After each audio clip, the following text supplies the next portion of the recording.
अस्सलाम वालेकुम students. Principles of auditing में आज टॉपिक है हमारा ऑडिट प्रोग्राम। जब आप किसी भी कंपनी का या ऑर्गेनाइजेशन का ऑडिट स्टार्ट करते हैं तो ज़रूरी है कि ऑडिट स्टार्ट करने से पहले आपके पास कोई प्लान होना चाहिए कि जब आप ऑडिट स्टार्ट करें तो आपके जो भी टीम मेंबर्स हैं तमाम को आप कोई ना कोई यानी audit team members audit team के जो आपके साथ स्टाफ है वर्कर्स हैं उनको आप कोई ना कोई ड्यूटी ज़रूर असाइन करेंगे। ऑडिट क्लर्क्स होंगे आपके साथ, senior auditor, junior auditor, assistant होंगे। तो यहाँ फिर आप तमाम मेंबर्स को या स्टाफ मेंबर्स को कोई ना कोई ड्यूटी तो आपको असाइन करनी है, तो इसको आप ऑडिट प्रोग्राम का पार्ट बना लें। या फिर आप ऑडिट प्रोग्राम ये भी ले सकते हैं कि आप ऑडिट प्रोग्राम में क्लियर कर लें कि हम फर्स्ट किस एरिया का या यूनिट का ऑडिट करेंगे, नेक्स्ट कहाँ ऑडिट होगा, थर्ड कहाँ ऑडिट होगा और फोर्थ स्टेज पे यानी लास्ट पे कहाँ ऑडिट होगा। तो ये क्लियर होना चाहिए। यानी आप डायरेक्ट फाइनेंशियल स्टेटमेंट से ऑडिट अगर आपने स्टार्ट करना है तो आपको क्लियर हो कि ऑडिट प्रोग्राम में हमने किस टाइम में यानी टाइम मैनेजमेंट आपके पास यहाँ क्लियर हो। आप स्केड्यूल्स हों आपके पास कि टाइम डिसाइड कर लें कि हम पहले फाइनेंशियल स्टेटमेंट्स का ऑडिट करेंगे, या आप अगर फर्स्ट इनिशियल स्टेज पे वॉचिंग करना की तरफ जा रहे हैं, वॉचिंग से स्टार्ट कर रहे हैं, एक डिटेल ऑडिट कर रहे हैं, तो फिर आपको क्लियर हो कि वॉचिंग आपको कैसे करनी होगी। वॉचिंग में आप पहले सेल वॉचिंग करेंगे या आप पहले परचेज वॉचिंग करेंगे या आप कैश कैश की वॉचिंग करेंगे, यानी कैश वॉचर्स को पहले देखेंगे, या आप लाइबिलिटीज़ का पहले ऑडिट करेंगे, वॉचिंग करेंगे। तो यहाँ आपको क्लियर हो फिर। तो ये है ऑडिट प्रोग्राम। तो पहले तो ये ज़रूरी है कि हम ऑडिट प्रोग्राम में जो स्ट्रक्चर हो सकते हैं आपका, ज़रूरी नहीं है यही हो, लेकिन ये एक मैंने एक स्पेसिमेन लिया है जो क्लियर कर रहा है मुझे कि इस तरह मैं एक ही पेज पे जो मेरे पास अगर ऑडिट हो रहा है तो हम यहाँ क्लियर कर लेंगे कि ये ऑडिट प्रोग्राम होगा जनवरी, फरवरी, मार्च, अप्रैल। तो इनिशियल्स हैं कुछ specimen of audit programme in respect of cash book. देखें ये सिर्फ कैश बुक का ऑडिट हो रहा है। और मैंने आपको कहा कि ऑडिट प्रोग्राम आपका कैश बुक का अलहदा, सेल का अलहदा, परचेजेस का अलहदा। देखिए अभी ये सिर्फ बुक्स का हो रहा है। फिर लेजर का ऑडिट प्रोग्राम, फिर आपके पास सब लेजर्स का ऑडिट प्रोग्राम, फिर फाइनेंशियल स्टेटमेंट्स का ऑडिट प्रोग्राम, फिर आपके पास एडजस्टमेंट्स का ऑडिट प्रोग्राम, वॉचर्स का ऑडिट। तो ये डिपेंड करते हैं आप पे कि आप जिस एरिया को, यूनिट को या डिपार्टमेंट की तरफ जा रहे हैं, तो उस डिपार्टमेंट के लिए के ऑडिट के लिए आपके पास कोई प्लान हो पहले से, आपके पास ब्लैक एंड वाइट में रिटन फॉर्म में कोई प्लानिंग होनी चाहिए। तो ये देखें particulars of work to be performed कि हम काम क्या करेंगे। उसमें ये है कि cash book, cash cost and cross cost हम प्रीवियस लेक्चर्स में पढ़ चुके हैं कि हम कैश बुक के पहला तो ये काम होगा कि हम कास्टिंग कर लेंगे, कास्टिंग चेक करेंगे। Casting means additions, subtractions, allocations, formulas, आप हॉरिजेंटल वर्टिकल एडिशन सब्सट्रैक्शंस ये आपने देखनी होगी जो कास्टिंग है। इसी तरह नेक्स्ट पॉइंट हो सकता है कि कैश रिसीट्स। अब आप कैश रिसीट्स की तरफ जा रहे हैं कि हम नेक्स्ट पॉइंट ये करेंगे कि हम कैश रिसीट्स देखें। जब कॉस्टिंग चेक कर लेंगे तो हम कैश रिसीट्स देखेंगे। जनवरी की कैश रिसीट्स, फरवरी, मार्च, अप्रैल, मई, जून, ये एक अकाउंटिंग साइकिल है, जन टू दिसंबर। पाकिस्तान में होता तो हम इसे जुलाई से जून तक ले जाते। इसी तरह कैश पेमेंट्स फिर देखेंगे। ये नेक्स्ट स्टेज होगी हमारी। ये हमारा प्लान है ऑडिट प्रोग्राम।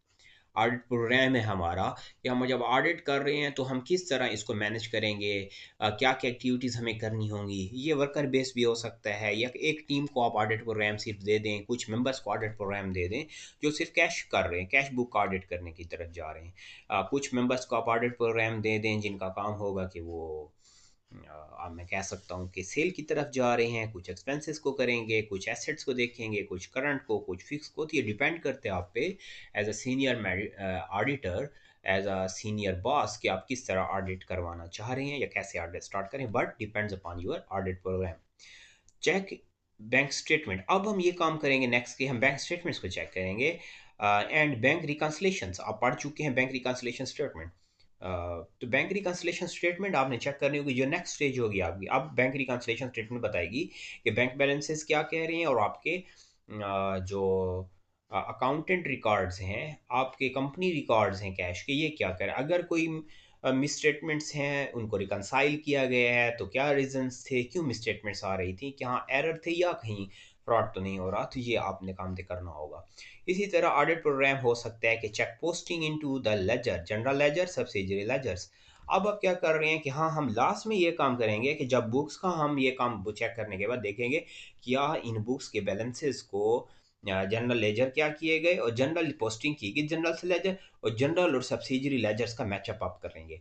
यहाँ देख लेंगे कि जनरल लेजर क्या कह रहे हैं और उसका हर जनरल लेजर में जो जो एलिमेंट है उनके सब लेजर्स क्या कह रहे हैं। तो ये एक ऑडिट प्रोग्राम का मैंने स्ट्रक्चर आपके सामने पहले डिस्कस कर लिया। अब हम टॉपिक की तरफ जा रहे हैं। जो मेरे पास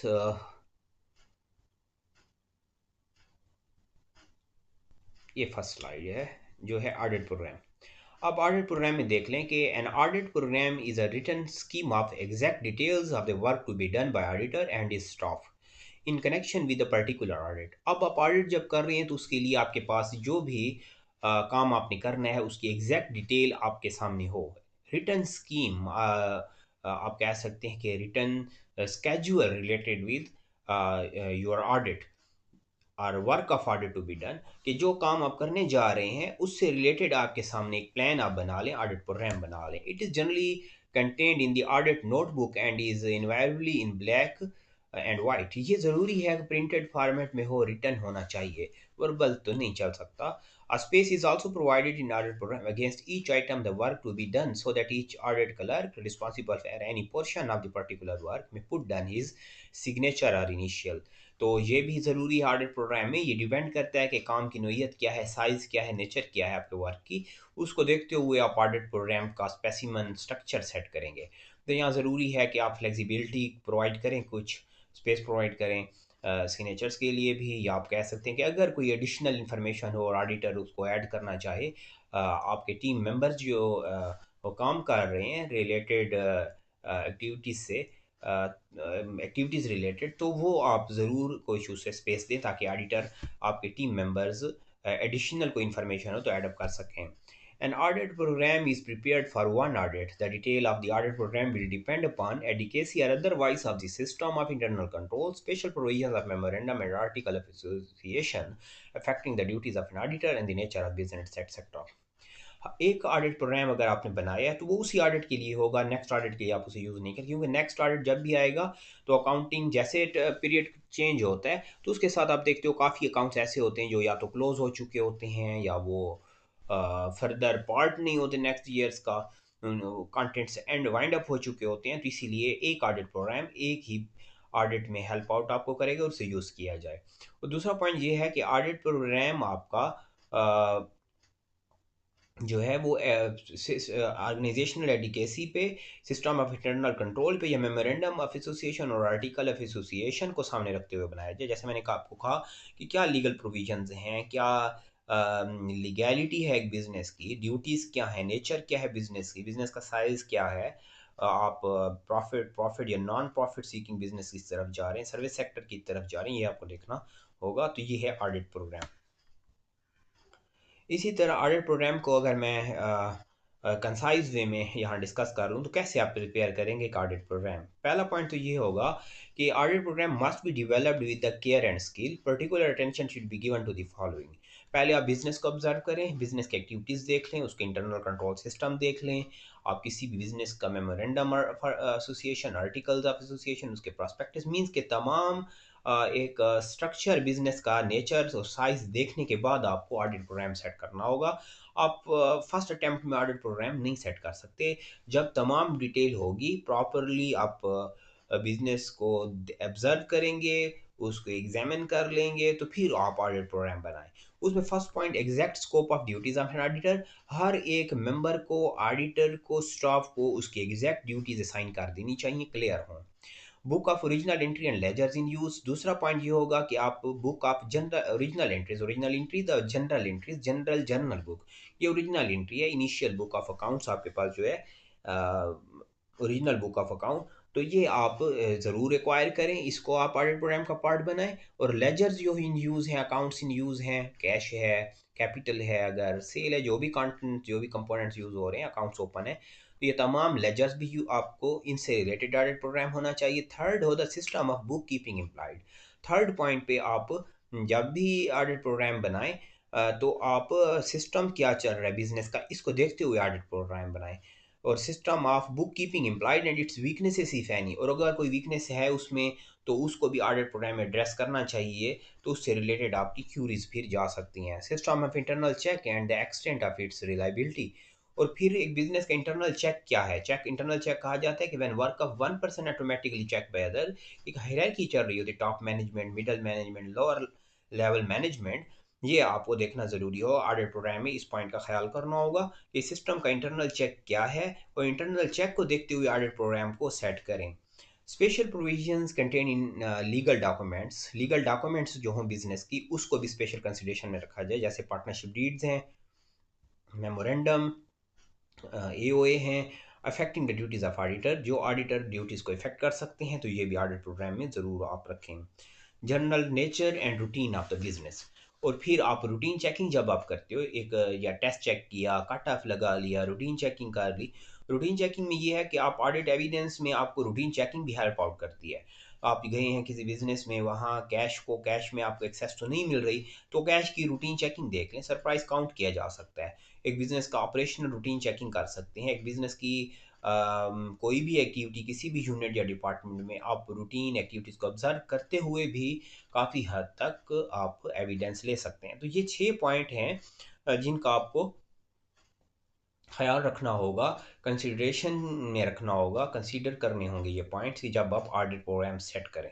जैसे मैंने कहा कि स्कोप ऑफ ऑडिटर क्लियर हों, ओरिजिनल एंट्रीज लेजर्स को जो बने हैं उनको ऑडिट प्रोग्राम का पार्ट बनाएं, उनसे रिलेटेड आपने एक्टिविटीज़ परफॉर्म करनी हो, बुक कीपिंग क्या हो रही है वो देखना होगा, double entry system, single entry system, उसके फ्लॉज, इंटरनल चेक और इसकी रिलायबिलिटी, और लीगल डॉक्यूमेंट्स, लीगल जो रूल्स रेगुलेशन हैं उनको भी सामने रखना होगा, बिजनेस की नेचर को, साइज को भी सामने रखना होगा। The audit programme should not be very rigid, it must be capable of being reviewed in view of changing circumstances. मैंने पहले आपको कहा फ्लेक्सिबिलिटी हो, कि अगर सर्कमस्टांसेस चेंज हो रहे हैं टाइमली, सिचुएशन चेंज हो रही हैं, बिजनेस इन्वायरमेंट में कोई चेंज आया, तो आपका ऑडिट प्रोग्राम रिजिड ना हो, ये फ्लेक्सिबल हो, आपको इसमें अगर चेंजेस करनी पड़ जाएं तो आप कर सकें। इसी तरह similar audit programme is required to be prepared in respect of all books of original entries and ledger. The scope of contents of the audit programme should cover all the routine checking and watching. और यहाँ आप तमाम routine checking और watching को सामने रखेंगे, examine करें, और उसका स्कोप, उसके कंटेंट्स, उसका स्ट्रक्चर, उससे रिलेटेड प्लानिंग ऑडिट प्रोग्राम का पार्ट ज़रूर होना चाहिए। जी, ऑडिट प्रोग्राम मैंने स्ट्रक्चर रख लिया जो प्रीवियसली हम डिस्कस कर चुके हैं स्टार्ट में लेक्चर के। अब मैं एडवांटेजेस ले रहा हूँ ऑडिट प्रोग्राम के। आप अगर ऑडिट प्रोग्राम बना रहे हैं तो उसके क्या एडवांटेजेस होंगे? ऑडिट प्रोग्राम जब भी बनाया जाता है तो उसके लिए आपको जो एडवांटेजेस नज़र आ रहे होते हैं उनमें फर्स्ट ये है कि it is one of the basic instrument for training the staff and can be use as a guide for performance of the job. जब आप ऑडिट प्रोग्राम बनाएंगे तो ये इससे आपके वर्कर्स को, ये एक इंस्ट्रक्शनल सिस्टम डिज़ाइन ISD है ये एक, जो आपके वर्कर्स को जैसे आप ड्यूटीज असाइन करते हैं तो साथ उनको ऑडिट प्रोग्राम भी दे देंगे। तो आपका वर्कर इजीली अपने असाइंड ऑडिट्स प्रोग्राम की बेसिस पे ऑडिट स्टार्ट कर लेता है, किसी भी यूनिट का, किसी भी एरिया में। Progress of the work can be watched periodically. अब ये होगा कि आपने अगर 3 मेंबर्स को ऑडिट प्रोग्राम दिया कि उनका काम ये है कि वो सिर्फ करंट एसेट्स का ऑडिट करेंगे, तो करंट एसेट्स का ऑडिट पीरियडिकली आप एग्जामिन कर सकते हैं। जनवरी में का ऑडिट हुआ, फरवरी का, मार्च का, अप्रैल, मई, जून, तो यहाँ आप क्वार्टर वाइज भी पूछ सकते हैं, सेमी एनुअली के सेमी एनुअली रिकॉर्ड दें कि ऑडिट क्या कह रहा है, क्वार्टर ऑडिट हो चुका है क्या, एक ईयर का फोर्थ पार्ट ऑडिट हो चुका है, क्वार्टर ऑडिट हो चुका है, सेमी 6 मंथ का आप कर चुके हैं, टीम कर चुके हैं, स्लो जा रही है आपकी टीम, तो आप पूछ सकते हैं। तो आप इजीली परफॉर्मेंस अप्रेजल कर सकते हैं अपनी टीम का अगर आप सीनियर ऑडिटर हैं। हाँ, the audit can be divided amongst the staff, और इस इजीली ऑडिट को आप मैनेजमेंट अप्रोच को फॉलो करते हुए डिवाइड कर देंगे ऑडिट के जो भी ड्यूटीज़ हैं अपने स्टाफ मेंबर्स में। Uniformity of performance of audit work is insured. और यहाँ यूनिफॉर्मिटी ऑफ परफॉर्मेंस। अब जैसे मैंने आपको बात की कि आपके जो भी यूनिट या आप टीम मेंबर्स या ग्रुप अगर स्लो जा रहा है, उसकी परफॉर्मेंस अच्छी नहीं आ रही, तो आप इजीली यहाँ परफॉर्मेंस इवेलिएट कर सकते हैं और वर्क को या ड्यूटीज़ को स्पीड अप करने के लिए आपको ऑडिट प्रोग्राम हेल्प आउट करता है। It is a legal proof for the work done as initials of those who have performed a particular job और to be appended to it. और ये आपके पास लीगल प्रूफ भी है कि जब आप कोर्ट में अगर आपको अपील में जाना पड़े या आपको अपने ओपिनियन को डिफेंड करना पड़े, तो ऑडिट प्रोग्राम जो आपने डिज़ाइन किया, जिसकी बेसिस पे ऑडिट हुआ, वो तमाम रिकॉर्ड्स जो ऑडिट प्रोग्राम में रखे गए कि हम ये रिकॉर्ड्स एक्वायर करेंगे, तो अब आपको ओपिनियन में और आपको डिफेंड करने में अपने ओपिनियन को हेल्प आउट करेगा। लीगल प्रूफ है आपके पास ऑडिट प्रोग्राम। नेक्स्ट एडवांटेज हो सकता है the responsibility for the negligence can be fixed. अब रिस्पॉन्सिबिलिटी फॉर द नेग्लिजेंस, यानी कोई भी वर्कर अगर गलत काम कर रहा है, नेग्लिजेंसी कर रहा है, मैनिपुलेशन कर रहा है, ऑडिटर मैनिपुलेशन कर रहा है, अनएथिकल एक्टिविटीज़ परफॉर्म अप्लाई कर रहा है, या अपने काम को असाइंड ड्यूटीज़ को सामने रखते हुए नहीं कर रहा, तो फिर आप यहाँ वर्कर्स की नेग्लिजेंसीज को भी रिपोर्ट कर सकते हैं इजीली।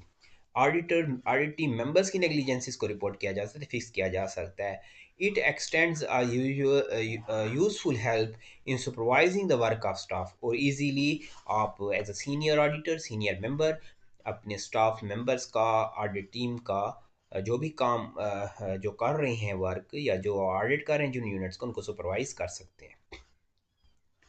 ये तो हमारे पास था ऑडिट प्रोग्राम। अब नेक्स्ट टॉपिक हमारे पास है ऑडिट नोटबुक, जिसमें हम देखेंगे कि आप देखते हो कि कोई भी मेंबर, कोई भी वर्कर, कोई भी एग्जामिनर जब कहीं जाता है तो वो नोटबुक साथ ले जाता है। नोटबुक में यही होता है कि आपको कहा गया कि आप कैश का ऑडिट करें कैश यूनिट में, तो आपके पास नोटबुक हो। आपको कहा गया कि आप मैन्युफैक्चरिंग का ऑडिट करें, फैक्ट्री में चले जाएं, फैक्ट्री का ऑडिट आप कर रहे हैं, तो फैक्ट्री में आपके पास नोटबुक होनी चाहिए, जिसमें आप वो तमाम इनिशियल पॉइंट्स, वो प्रूफ, वो एविडेंसेस जो आप ऑब्ज़र्व कर रहे हैं, जो ऑब्ज़र्व या आपने जो सर्च किए, उनको आप नोट करते जाएंगे। और जब फ्यूचर में आपको ओपिनियन लिखना होगा, ओपिनियन वाइंड अप करना होगा, अपना डिसीजन देना होगा या कहीं भी खुद को डिफेंड करना होगा, तो ये एक लीगल प्रूफ होगा आपके पास audit notebook.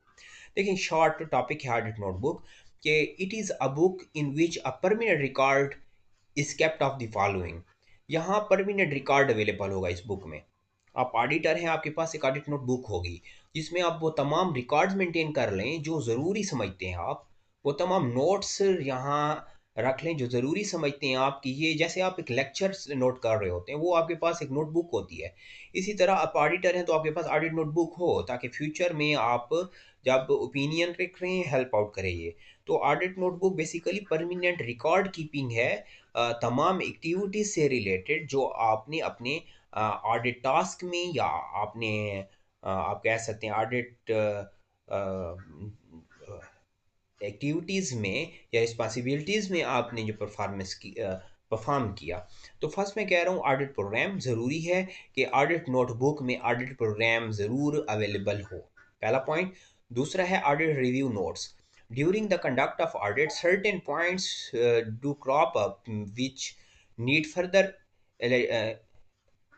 elucidations and discussions with the management. Therefore, notes are taken during the conduct of work. A record of the progress of the disposal of audit notes is also maintained. तो यहाँ देखें कि audit review notes, अब आप जो भी काम कर रहे हैं और वहाँ ज़रूरत है फर्दर कि आप मैनेजमेंट के साथ डिस्कशन करेंगे, आपको क्वेश्चन सेट कर लिया कि ये मैनेजमेंट को क्यूरी जाएगी, जिसे मैनेजमेंट लेटर आपको लिखना होगा, और एंड पे आप ऑडिटर हैं तो आप मैनेजमेंट लेटर ज़रूर लिखेंगे मैनेजमेंट को, जिसमें आपकी क्यूरीज होती हैं कि हमें फ़लाँ यूनिट तक एक्सेस नहीं थी, क्यों एक्सेस नहीं दी गई, हमें फ़लाँ रिकॉर्ड्स अवेलेबल नहीं थे, वो रिकॉर्ड्स हमें दिए जाएँ, हमें फ़लाँ डॉक्यूमेंट्स नहीं दी गई थी, वो डॉक्यूमेंट्स दिए जाएँ, हमें हमारे साथ कोऑर्डिनेशंस नहीं मिली हमें, उससे रिलेटेड अगर क्यूरीज़ हैं, या आपको कोऑपरेशंस नहीं मिली, कोऑपरेट नहीं किया गया, उससे रिलेटेड क्यूरीज़ हैं, तो तमाम क्यूरीज जो लीगल हैं, आप इसको ऑडिट रिव्यू नोट्स में ज़रूर पार्ट बनाएं अपनी नोटबुक का। थर्ड, ऑडिट नोटबुक में आप ऑडिट क्यूरीज लगा लें। जैसे अभी मैंने बात की कि ऑडिट कर रहे हैं तो ऑडिट क्यूरीज आएंगी, यानी ज़रूरी नहीं है कि आप एक चीज़ ऑब्जर्व करने एक डॉक्यूमेंट मांग रहे हैं किसी भी डिपार्टमेंट से, किसी भी वर्कर से, किसी भी स्टेटमेंट से रिलेटेड, अकाउंटिंग रिकॉर्ड से रिलेटेड, तो आपको अवेलेबल नहीं है, वॉचर्स अवेलेबल नहीं है, तो उनको आप ज़रूर क्यूरीज उनसे रिलेटेड सेट करेंगे और ये ऑडिट नोटबुक का पार्ट होगा। जैसे है कि a complete record as to how they were cleared and those which remained uncleared and reported to the management is maintained। तो आपने क्यूरीज तो लिख ली, अपने पास लिस्ट बना ली, क्वेश्चंस लिख लिए। अब उनमें से जो क्लियर हो गए, मैनेजमेंट ने क्लियर किए, ठीक। जो नहीं हुए तो आप ओपिनियन में उससे रिलेटेड ओपिनियन देंगे, अपना उसकी बेसिस पे ओपिनियन देंगे। और देखिए फोर्थ पॉइंट है कि इंपॉर्टेंट बैलेंसेस, ये बहुत ज़रूरी है कि आप ऑडिट कर रहे हैं तो जो इंपॉर्टेंट बैलेंसेस हैं ऑडिट नोटबुक में नोट कर लें, ताकि जब आप नेक्स्ट यूनिट में जाएं आपको पता है कि हर एक यूनिट दूसरे यूनिट के साथ लिंक होता है। आप वॉचिंग कर रहे हैं, वॉचर डिपार्टमेंट में गए, उसके बाद आप जनरल जनरल है, सब्सिडरी है, फिर लेजर है, ट्रायल हुआ, फाइनेंशियल स्टेटमेंट्स हैं। तो यहाँ आप या डिफरेंट डिपार्टमेंट्स हैं कंपनी के, उनमें आप विजिट्स कर रहे हैं, तो आप अब हर एक डिपार्टमेंट या जो बैलेंसेस हैं लेजर के, ट्रायल हुआ, उन बैलेंसेस को नोट कर लें कि जब हम नेक्स्ट ऑडिट होगा बैलेंस से फाइनल अकाउंट्स का, तो वहाँ ये हेल्प आउट करेंगे या इन पे बेसिस पे क्यूरीज लगाई जा सकती हैं। A note of important closing balance, आपको क्लियर है क्लोजिंग बैलेंस से related, particularly in respect of cash and bank should be noted so that after the work has been done in alteration of any of the closing balances may be made difficult। तो अब जब आप closing balances आपके note कर लिए, इनसे related जहां भी आपको देखें कि इसकी लिंकेजेस यहाँ हैं, तो उनको, जैसे आपने देखा जनरल हुआ, उसके बाद एडजस्टिंग एंट्रीज हुई हैं, तो एडजस्टिंग और जनरल के बाद बैलेंसेस चेंज हो जाते हैं अकाउंट्स के, काफ़ी जो अकाउंट्स एडजस्ट हुए, तो अब आपको क्लियर होगा पहले बैलेंस क्या था, अब क्या था, कैरी फॉरवर्ड्स क्या कह रहे हैं, तो ब्रॉड फॉरवर्ड्स क्या कह रहे हैं, कैरी डाउन क्या कह रहे हैं, क्लोजिंग ओपनिंग बैलेंसेस क्या कह रहे हैं, हेल्प आउट आपको नोटबुक करेगी फिर। अच्छा, अब लास्ट स्लाइड है मेरे सामने जो है कि extracts from documents, extracts from memorandum and article of association, agreements, contracts, minutes of proceedings of the directors or shareholders, etc. must be noted in audit notebook for ready reference। देखिए अब ये काम करना होगा कि आपको जो भी डॉक्यूमेंट्स मिलें, आपको जो भी लीगल डॉक्यूमेंट्स मिले, कंपनी के मैनुअल्स मिले, कंपनी के लीगल डॉक्यूमेंट्स मिले, एग्रीमेंट्स मिले, डीड्स मिले, आपको memorandum of associations, article of associations, bylaws, resolutions, minutes of meetings, कोई भी आपको डॉक्यूमेंट मिल रहा है और उससे अगर कुछ आप एक्सट्रैक्ट कर पा रहे हैं, कोई क्वेश्चंस एक्सट्रैक्ट कर रहे हैं, आप समझती हैं कि ये पॉइंट हमें ओपिनियन में हेल्प आउट करेगा, तो आप उसे ज़रूर नोट कर लें अपने पास। यानी शॉर्ट हैंड यहाँ ऑडिटर को क्लियर होने चाहिए, वो शॉर्ट हैंड में अपने तमाम शॉर्टकट्स में अपने तमाम ओपिनियन से रिलेटेड खुद को क्लियर करे और एविडेंसेस यहाँ फाइनलाइज करता रहे। तो एक्सट्रैक्ट फ्रॉम डॉक्यूमेंट्स की जो भी बिजनेस डॉक्यूमेंट्स होंगी उनसे एक्सट्रैक्ट करें काफ़ी पॉइंट और नोटबुक का पार्ट बनाएं। अकाउंटिंग स्टैटिस्टिक्स जो लास्ट पॉइंट है, स्टैटिस्टिक्स आप समझते हैं कि statistic in respect of pages of each book of the original entry and the number of vouchers must be noted in this section। ये बहुत ज़रूरी पॉइंट है कि आपको क्लियर होना चाहिए बुक के पेजेस कितने हैं। उनसे काफ़ी पेजेस ऐसे हो सकते हैं जो बाद में यानी पेज नंबर गलत हो सकते हैं, कुछ पेजेस को वहाँ से निकाल लिया जा सकता है, उनको कट ऑफ किया जा सकता है, उनको छुपाया जा सकता है। इसी तरह आप कह सकते हैं कि जनरल एंट्रीज की जैसे बुक्स हैं, कैश बुक है, सेल बुक है, परचेज बुक है, परचेज रिटर्न है, सेल रिटर्न है, एसेट्स बुक्स हैं, लाइबिलिटीज बुक्स हैं, ओनर्स इक्विटी से रिलेटेड जितना भी रिकॉर्ड है, इसमें से हो सकता है कि कुछ रिकॉर्ड निकाल लिया गया हो, कुछ रिकॉर्ड यहाँ से आप कह सकते हैं कि कट ऑफ कर दिया गया हो, कंपनी की तरफ से फ्रॉडलेंट रिकॉर्ड्स को यहाँ से कट ऑफ कर दिया गया हो। तो आप ज़रूरी है कि पेज नंबर्स को भी नोट करें, देखें कि अगर कोई पेज नंबर मिसिंग है तो उससे रिलेटेड भी आपकी क्यूरी जा सकती है।